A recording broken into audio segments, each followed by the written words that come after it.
नमस्कार, मी केतकी जोशी. वाचाल तर वाचालमध्ये तुमच्या सगळ्यांचं स्वागत आहे. दर आठवड्याला आम्ही नवीन पुस्तकं, नवीन लेखक तुमच्या भेटीला घेऊन येत असतो आणि या वेळेला सुद्धा आम्ही तुमच्या भेटीला घेऊन आलेलो आहोत एक ग्रंथसंग्रहालय. हे ग्रंथसंग्रहालय आहे, त्याला 125 वर्षांची परंपरा आहे. 125 वर्ष जुनं असलं, जवळपास 1 लाखांपेक्षा सुद्धा जास्त पुस्तकं या संग्रहालयात असली तरीसुद्धा नवीन युगाप्रमाणे, नवीन काळाप्रमाणे हे ग्रंथसंग्रहालय बदलतंय, काट टाकतंय. का इतके वाचक जोडले गेलेले आहेत या ग्रंथसंग्रहालयाशी, किंवा प्रचंड मोठ्या प्रमाणावर पुस्तकं जर ठेवली जात असतील तर ती सांभाळून कशी ठेवली जातात, हे सगळं आपण बोलणार आहोत. आणि त्याचसाठी या ग्रंथसंग्रहालयाशी संबंधित अनेक लोक माझ्यासोबत असणार आहेत. माझ्याबरोबर सुरुवातीला आहेत ब्रह्मे सर. स्वागत आहे खूप तुमचं या कार्यक्रमामध्ये. ठाणे मराठी ग्रंथसंग्रहालय ठाण्याच्या संस्कृतीचा एक खूप मोठा भाग आहे. काय वैशिष्ट्य आहे एक तर या संग्रहालयाचं, कारण 125 वर्ष जुनं हे संग्रहालय आहे. 1 जून 1893 साली या ग्रंथालयाची स्थापना झाली. आद्य ग्रंथालय म्हणायला हरकत नाही. महाराष्ट्र सारस्वतकार वि. ल. भावे यांनी ही सुरुवात केली आणि आज मी तिला ठाण्यातले अनेक लोक या ग्रंथालयाचा फायदा घेत आहेत. सुमारे 1.5 लाख पुस्तकात इथे आहेत. पूर्वी आपण जी काही दुर्मिळ पुस्तक होती त्याच्या संग्रह ग्रंथालय म्हणून म्हणत होतो. आता आपण संदर्भ ग्रंथालय नाव दिलेलं आहे. 40,000 दुर्मिळ पुस्तकं आपल्याकडे आहेत, संदर्भ ग्रंथ आहेत आणि त्याच्या 1800 अतिशय दुर्मिळ आहेत. त्यामुळे ह्या ग्रंथालय बघण्याचा लोकांचा, वाचकांचा एक वेगळा दृष्टिकोन आहे. आणि अनेक लोक म्हणजे सकाळी उघडल्यापासून ते रात्रीपर्यंत अनेक लोक ह्या इथलं वाचनालय असू दे किंवा ग्रंथालय असू दे याचा फायदा घेत असतात. आज जवळजवळ 4,000 सदस्य असलेले हे ग्रंथालय आहे आणि या शतकोत्तर उपक्रमाच्या दृष्टीने ही संख्या 10,000पर्यंत परत पोहोचावी असं आमचा मानस आहे. विद्याधर वालावलकर आहेत माझ्यासोबत. सगळे नवीन प्रकारची वेगवेगळे ॲप येत आहेत किंवा डिजिटलायझेशन होतं आहे किंवा किंडलसारख्या अनेक गोष्टी आहेत. अशा वेळेला इतकी वर्ष जुनं असलेलं हे ग्रंथसंग्रहालय आणि त्याच्याकडे वाचकांना आकर्षित करणं ही गोष्ट सोपी नाही आहे. काय काय केलं जातं यासाठी ग्रंथसंग्रहालयाच्याकडून? तरुण लोक वाचत नाहीत अशा स्वरूपाचं काही मत मांडलं जातं. तर आत्ता आमच्याकडे वरती जी रेफरन्स लायब्ररी आहे तुम्ही बघाल तर तिथे आम्ही एक अभ्यासिका सुरू केली आहे ज्याच्यामध्ये 100-125 तरुण हे दररोज इथे उपस्थित असतात. आणि त्यानिमित्ताने एक तरुणांचा मोठा ओघ इथे सुरू झाला आहे. आणि आमच्या वाचक वर्गामध्ये सुद्धा भरपूर मोठ्या संख्येने तरुण आहेत. आणि एक चांगलं मला सांगायला वाटतं की अरे कसं झालं, ठाणं जेव्हा पसरलं त्यावेळेला आमचे वाचक वर्ग हा शहराच्या बाहेर राहायला गेला आणि मग त्याला दररोज लायब्ररीत येणं आणि ती बदलणं पुस्तकं हे सगळं कठीण वाटायला लागल्यावरती आम्ही त्यांच्यापर्यंत पोचायचं ठरवलं. कारण आमचं शेवटी ब्रीदच आहे ना, ज्याला वाचक आहे त्याच्यापर्यंत पुस्तक पोचवायचं. म्हणून आम्ही एक मोठी बस घेतली आणि ग्रंथयान नावाने संबंध ठाणे शहराच्या आउटस्कट्सला जेवढ्या सोसायट्या आहेत त्यांच्यापर्यंत पोचायचं ठरवलं. आणि तिथे आत्ता मला जवळजवळ 1400 सदस्य आहेत. आणि त्या 1400तलं तुम्हाला सांगण्यासारखा मुद्दाम आहे की 400 मुलं ते सदस्य आहेत त्याच्यातली. म्हणजे बाल वाचनालय, जे आपण म्हणतो की बालवाचक ते वाचत नाहीत आणि ते सगळ्या किंडल आणि याच्या, पण तसं काही नाही आहे. मला अत्यंत चांगला रिस्पॉन्स हा लहान मुलांकडून सुद्धा अशा एवढ्या डिस्टंट प्लेसवरती सुद्धा मिळतो आहे. जसं दोघे जण सांगतात 1.5 लाखाच्या वर पुस्तकं आहेत. ही पुस्तकं सांभाळणं अजिबात सोपं नाही आहे. इथली नेमकी सिस्टीम काय आहे, कशा पद्धतीनं ही पुस्तकांची देवघेव चालते, त्याबद्दल आपण बोलणार आहोत. खूप मोठं ग्रंथसंग्रहालय आहे, 1.5 लाखाच्या वर पुस्तकं आहेत. आणि कशी नेमकी ही सिस्टीम असते, कशा पद्धतीनं ही देवघेव केली जाते? पूर्वी आमच्याकडे कार्ड सिस्टीम होती. बाहेर कार्ड आम्ही ठेवलेली होती. त्या पुस्तकांची कार्ड लोक आत आणून द्यायची, आम्ही पुस्तकं आतमधनं आणून द्यायचो आणि मग त्यातली पुस्तकं सिलेक्ट करून घ्यायचे. परंतु आम्ही आता सभासदांच्याच आग्रहाखातर ओपन ॲक्सेस सुरू केलेला आहे. त्यामुळे सभासद स्वतः आतमध्ये जातात आणि त्यांना हवं ते पुस्तक घेऊन येतात. त्यासाठी आम्ही विषयाप्रमाणे रॅक केलेले आहेत. त्या विषयाची पुस्तकं त्या रॅकमध्ये लावलेली आहेत. सभासद स्वतः आत जातो आणि आतमध्ये पाहिजे ते पुस्तक चूज करून आम्ही कम्प्युटरवर त्यांना देतो. शेकडो वाचक इथे येत असतील. अगदी कमीत कमी वेळेमध्ये त्यांना मिळणं हे खूप महत्त्वाचं आहे. आणि त्याला हवं ते पुस्तक, समजा एखादं पुस्तक इथे सापडलं नाही तर कोणकोणत्या पद्धतीने वाचक त्याची पुस्तकं शोधू शकतो? आम्हाला त्यांना हवी असलेल्या पुस्तकांचा लेखक किंवा पुस्तकाचं नाव किंवा प्रकाशक असं जर माहिती असेल तर ते आम्हाला सांगतात. आमच्याकडे जी पुस्तकं आहेत त्या सगळ्या पुस्तकाची नोंद आम्ही कम्प्युटरवरती केलेली आहे. त्यामुळे त्यांनी सांगितलेलं पुस्तक आम्ही कम्प्युटरवर शोधून त्यांना ते पुस्तक त्यांना कुठे मिळू शकेल इथे ग्रंथालयामध्ये ते सांगतो. मग त्यांना ते लवकर पुस्तक मिळतं.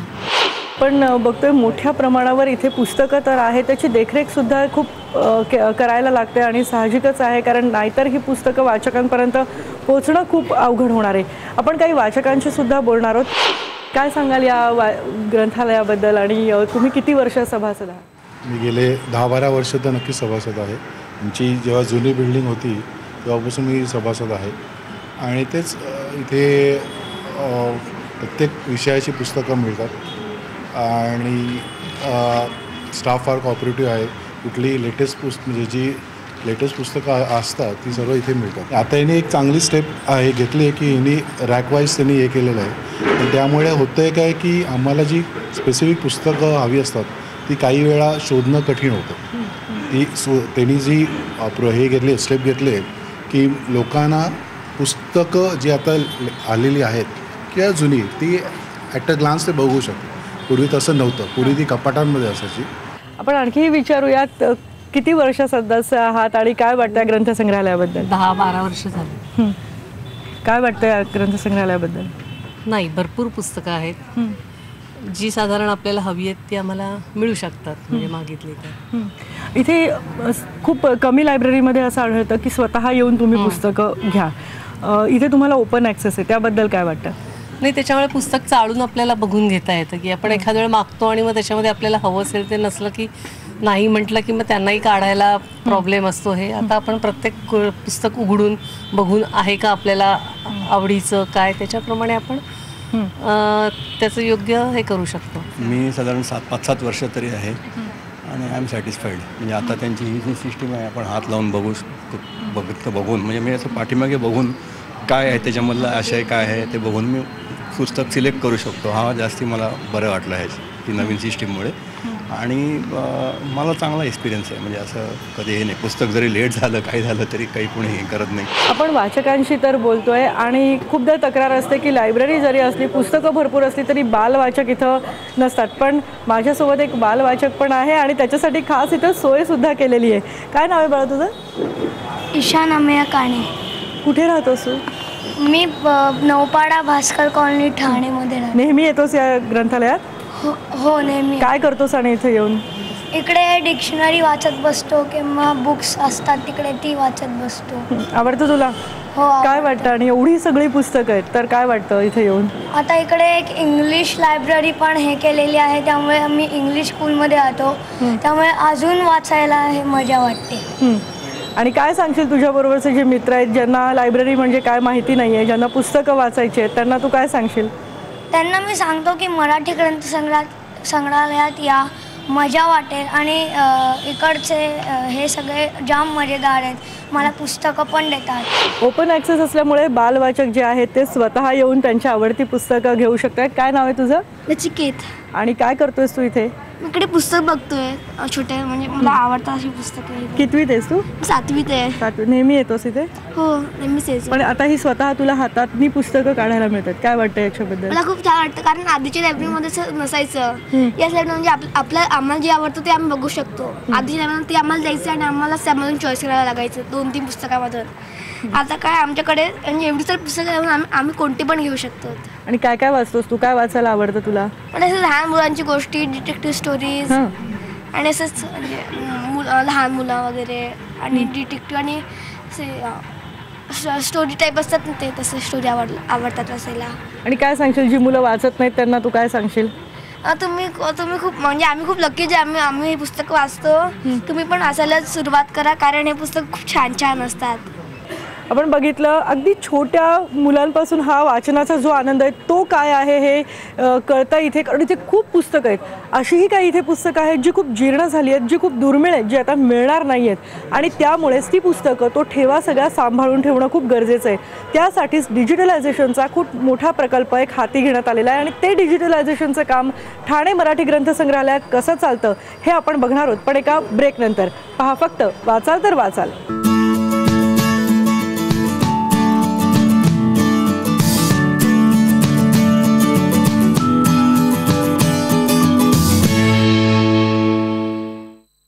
ब्रेकनंतर तुमच्या सगळ्यांचं वाचाल तर वाचालमध्ये स्वागत आहे.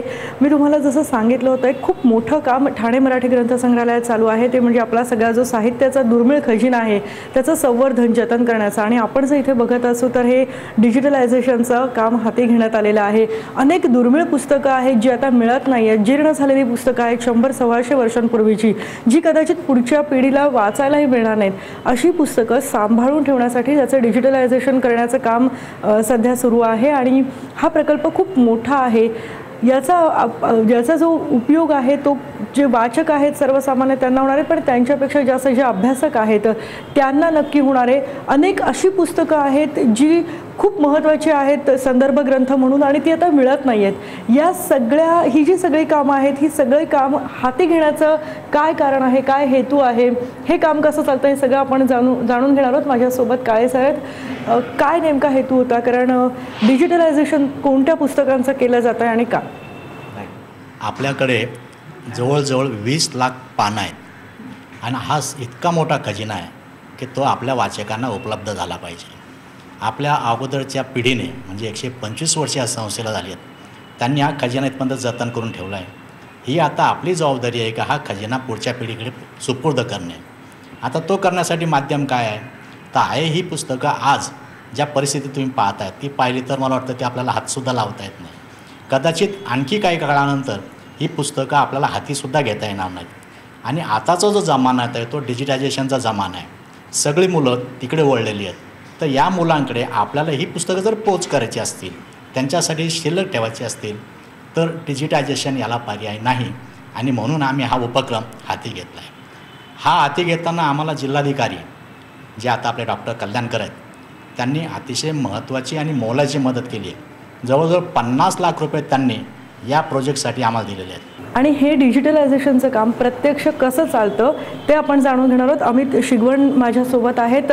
हे काम कसं चालतं टेक्निकली ते आम्हाला बघायचं आहे. ते आपल्याला अमित दाखवणार आहे, कारण की ही पुस्तकं हातात सुद्धा येत नाहीत इतकी जीर्ण आहेत. अमित, हे काम कसं चालतं? आपण जे दुर्मिळ पुस्तक येतात ते आपण आता स्कॅन करतो. स्कॅन केल्यावर काय होणार, आपले जे सभासद आहेत किंवा आपले जे वाचक आहेत त्यांना ते वाचता यायला सोपं जावं. आता ते स्कॅनिंग होते बघा. हे स्कॅनिंग आपलं हे अशा पद्धतीने स्कॅनिंग होतं पुस्तक. जरी एखादं पुस्तक आपलं नीट पेज स्कॅन नाही झालं तर आपण त्याला परत तिथं स्कॅन करतो. हे स्कॅनिंगचं सर डिपार्टमेंट. त्यानंतर आपण करतो ते क्यूसी डिपार्टमेंट म्हणजे आपण क्वालिटी चेकिंग. म्हणजे आपण जेणेकरून स्कॅन झालेले पेजेस हे कधी ते आपले फाटलेले असतात किंवा क्लिअर नसतात, ब्लर आलेले असतात, त्या टायमाला आपण काय करतो, यासाठी जो नेक्स्ट डिपार्टमेंट आहे तर नेक्स्ट डिपार्टमेंटमध्ये आपण सगळं क्लिनिंगचं आपण काम करतो. जेणेकरून पेजेस, आता काय काय पेजेसचा कलर बघा एकदम डल असतो, मग ते कलरिंगचं काम किंवा काय अल्फाबेट असतात फॉर्मेटिंगचं ते आपण काम करतो. किंवा पेजेस जर वाकडा असेल, क्रॉस असेल तर क्रॉस झालेले पेजेस सरळ करण्यासाठी आपल्याला एक ऑप्शन आहे, तिथं आपण ऑप्शन यूज करून आपण पेजेस सरळ करू शकतो. म्हणजे अशा पद्धतीने आपलं डिजिटलायझेशनचं काम सध्या तरी चालू आहे. अशी साधारण किती पुस्तकं आहेत, किती पानं आणि किती जण यावर काम करत आहेत? आपले तर सध्या तरी आपण 5 जण काम करत आहेत आणि आतापर्यंत आपण साधारणतः 600-700 पुस्तकं स्कॅन केलेत. आणखी किती पुस्तकं? अजून तरी आणखी 500-600 पुस्तकं आहेत अवेलेबल अजून स्कॅनिंगला. बाकी आहेत ते बाइंडिंगचे पुस्तक आहेत, ते नंतर नेक्स्ट वीकमध्ये सुरू होतील. सध्या तरी 600-700 पेजेस 600-700 पुस्तकं आपले स्कॅन करून झाले आहेत. आणि इमेजेस बघायला गेले तर आय थिंक 80-90,000 आपले इमेजेस झालेत. डिजिटलायझेशनचं तर खूप मोठं काम हे होतं आहे, पण त्याचबरोबर महत्त्वाचं आहे की ही पुस्तकं सर्वसामान्यांना सहजपणे डाउनलोड करता येणार नाही आहेत आणि ते खूप महत्त्वाचं आहे. इथे आल्यानंतर, या ग्रंथसंग्रहालयात आल्यानंतर तुमची ओळख पटवून खरोखरच तुम्ही अभ्यासक आहात किंवा तुम्हाला त्या पुस्तकाची किती गरज आहे हे बघून मगच या पुस्तकाचं तुम्हाला ॲक्सेस दिला जाणार आहे. मगच हे पुस्तक जे आहे ते तुम्हाला बघता येणार आहे कम्प्युटरवर. त्याचं काम जे आहे ते सुरू आहे. ती जी ई लायब्ररी आहे ते ई लायब्ररीचं काम सुरू आहे. पण आणखी एक वैशिष्ट्य आहे या ग्रंथसंग्रहालयाचं, ते म्हणजे आपण सहसा इथल्या वाचकांसाठी AC रूम केलेली बघतो, पण इथे जे संदर्भ ग्रंथ आहेत त्या संदर्भ ग्रंथांसाठी खास AC रूम करण्यात आलेली आहे. आपण तिकडेही जाऊया. मी आता तुम्हाला पुस्तकांच्या एका अनोख्या जगात घेऊन जाणार आहे. खरं तर भरपूर पुस्तकं इथे आहेत, पण ही पुस्तकं जी आहेत ही खूप स्पेशल आहेत. ही सगळी AC रूममध्ये ठेवलेली पुस्तकं आहेत. सहसा आपण वाचकांसाठी किंवा तिथले जे लोक असतात त्यांच्यासाठी AC रूम बघतो, पण ही जी प्रचंड ग्रंथसंपदा आहे ती सांभाळण्यासाठी खास ही AC रूम तयार करण्यात आलेली आहे. आणि या सगळ्याचं कारण काय आहे? कारण इथे अभ्यासिका आहे आणि त्यासाठी भरपूर लोक इथे येत असतात. काही संदर्भ लागतात, काही अभ्यास करण्यासाठी लागतात, परीक्षा देणारे विद्यार्थी असतात. या सगळ्यांसाठी म्हणून हे संदर्भ ग्रंथालय आहे आणि त्याबद्दलच आपण माहिती घेणार आहोत. सीमा दामले माझ्यासोबत आहेत. मॅडम, AC रूम वाचकांसाठी तर असते, पण AC रूम पुस्तकांसाठी आहे. काय नेमकं कारण आहे आणि अभ्यासिकेबद्दल या संदर्भ ग्रंथालयाबद्दल काय सांगाल? ही AC रूम आहे ही खास करून पुस्तकं प्रिझर्व करण्यासाठी आहे. इथे साधारणतः 42,000 पुस्तकं आहेत आणि ठिकठिकाणाहून लेखक वाचक हे तर येतच असतात, पण अभ्यासक म्हणजे MA MPhil PhD ह्याच्यासाठी अभ्यासासाठी जे रेफरन्स ग्रंथ लागतात ते आमच्या इथे अतिशय दुर्मिळ आहेत आणि ते त्यांना मिळतात. इथली पुस्तकं आपल्याला वाचनालयाच्या बाहेर नेता येत नाहीत, ती इथे बसूनच वाचायला लागतात आणि जाताना इथे परत द्यावी लागतात. ही 5व्या मजल्यावर आहे, तर आमच्या गच्चीवर पत्रे आहेत की जेणेकरून त्यांना ऊन पाऊस ह्याच्यापासून सुद्धा त्यांचं संरक्षण व्हावं, ह्याच्यासाठी ही सगळी योजना केलेली आहे. आपण जशी घराची काळजी घेतो तशी त्याच्यापेक्षाही जास्त, कारण घराची काळजी काय असतं, घरातलं एखादं काही फुकट गेलं तर ते आपण परत मिळवू शकतो, पण इथे काही पुस्तकं अशी आहेत ना की जी आपल्याला परत आता कधीच मिळणार नाहीत. आणि मग त्याचंच ते जे डिजिटायझेशन चाललेलं आहे ते त्याचंच चाललेलं आहे की ती पुस्तकं पण तरी देखील ओरिजिनल पुस्तकाची किंमत व्हॅल्यू कमी होत नाही. भले ते पुस्तक काही पुस्तकं तर अक्षरशः 2 आण्यांची वगैरे अशी आहेत, पण त्यांची आजच्या जगात जर घ्यायला गेलं ना व्हॅल्यू तर ती खूप आहे, म्हणजे ती डॉलरमध्ये सुद्धा जाईल, इतकी ती मोठी आहे. इथे बाळासाहेब ठाकरेंचे जे वडील आहेत त्यांनी लिहिलेलं एक पुस्तक सुद्धा आपल्या इथे आहे. तर इतकी दुर्मिळ पुस्तकं आपल्या इथे जतन केलेली आहे. आपण बघतोय की वेगवेगळी माध्यमं आहेत ज्या माध्यमांनी या पुस्तकाचं संवर्धन केलं जातं आहे, ही जपली जात आहेत पुस्तकं आणि ही वाचकांपर्यंत पोहोचवली जात आहेत. आता प्रश्न हा आहे की वाचक या पुस्तकांपर्यंत पोहोचत आहेत का? कारण किंडल आहे किंवा इंटरनेटवर गुगलवर अनेक माहिती अगदी सहज उपलब्ध होते. अशा वेळेला अशी मोठी ग्रंथसंग्रहालय आपल्या गावात आहेत, आपल्या शहरांमध्ये आहेत आणि ही आपल्याला अनेकदा माहिती नाही आहेत. त्यासाठीच आम्ही हा प्रयत्न करतोय की वाचाल तर वाचालच्या माध्यमातून ही जी सगळी आपल्या गावातली आपल्या शहरातली ग्रंथसंग्रहालय आहेत, इथली पुस्तकं आणि या ग्रंथसंग्रहालयाची तुमच्यापर्यंत आम्ही घेऊन येतोय. आणि याच्या पुढे सुद्धा आपण अशीच वेगवेगळी ग्रंथसंग्रहालय जी आहेत त्याची ओळख करून घेणार आहोत. पण वाचाल तर वाचालमध्ये आपण इथेच थांबतोय. पुढच्या आठवड्यात भेटणार आहोत पुन्हा नवीन लेखकांसह आणि नवीन पुस्तकांसह. पहा फक्त न्यूज 18 लोकमत.